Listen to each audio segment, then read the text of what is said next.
Hello to those listening. This is an orator here with the freest of speech. And this time I'd like to talk about a strange aspect to this election that I don't really seem to understand too well. You see, now I could start this off by showing polls of high unfavorable for both of the people who run and articles in the news or even interviews with regular people who say they don't like either Trump or Clinton. But this is pretty much known, and it's just not even, they'd be pointless because everybody knows this already. And the thing I don't understand is with such high unfavorables, which it's not as if these things transfer. It's not like people who don't like Trump say screw it, I'll vote for Clinton, and then people say I don't like Clinton, so I'll screw it, I'll vote for Trump. This is normally the portion of a giant portion of people who just are going to, you know what, not vote for either one, and that's the thing that I don't seem to understand is we at this point in time would have the potential to bring up not just one other party, but actually two new parties or use different aspects of both parties. And what I mean is, if you take Hillary Clinton and Bernie Sanders, Bernie Sanders represented a different part of the Democratic Party, though he was an independent. And Hillary Clinton represented the different part of the Democratic Party. It'd be no different than it'd be like Donald Trump versus, they say, Jeb Bush.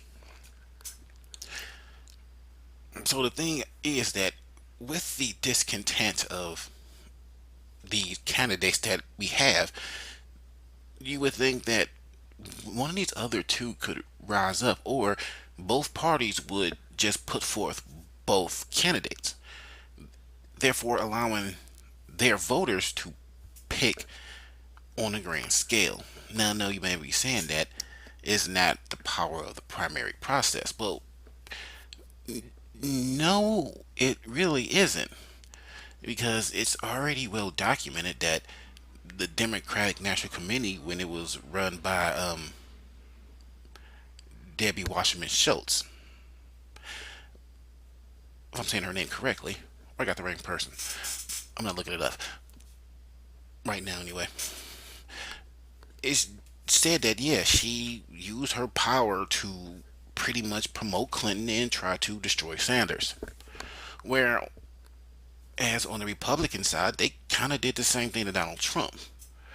The only difference is it was more effective for Bernie Sanders and less effective on Trump. So there is the dichotomy what I'm talking about that could have existed doesn't exist because to both parties are too afraid of losing power that neither one would ever even think to do this, because if you split the votes, say if you split the votes down the middle, you're more afraid of crossovers that may go to one of the more idealized sides. Those who, like Bernie Sanders represents did different types of bigger ideas that did things for it, whereas Hillary Clinton was your standard politician. Matter of fact, if you've heard the speech once, you heard it 1,000 times, and you don't need to go to another one. Types, kind of like what Jeb Bush would behave as, which is the opposite of what Trump behaves as.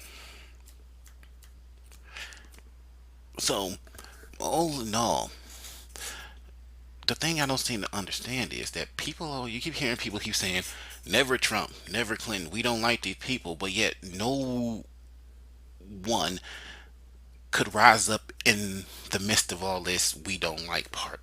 Because if ever there was an opportunity for a new party to rise up, say like an independent party, this would be the time. The hatred for the people at the top would be combined is greater than the sum of the people who would support them. Meaning that this third party person could potentially win. Doesn't it happen? And you see, this is what I don't understand. It's one thing to say we don't like the person in charge, We don't like the person at the top of the ticket. We don't want to vote for the person at the top of the ticket, but we're going to vote for the person at the top of the ticket. That these things are just, they don't make sense. If the people don't like these people and don't want to vote for these people, then there's going to be another option. But there is no other option, and instead of the people being pissed off about there not being another option, they just go along to get along. Which means that people do want to vote for Hillary Clinton and they do want to vote for Donald Trump.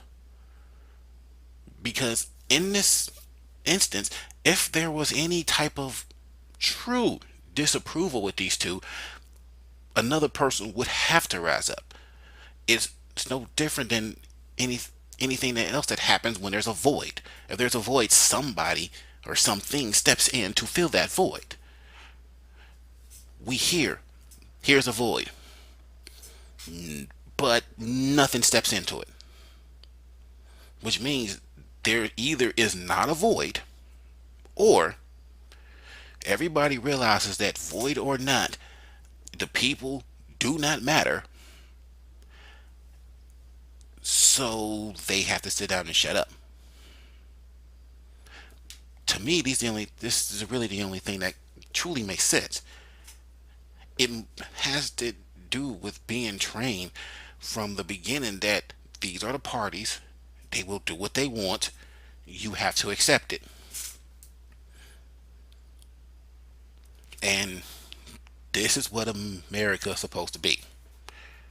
This is what America wanted to transplant to the rest of the world.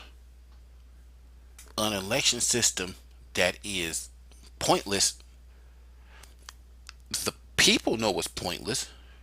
The people running know it's pointless, but we all pretend like it's not.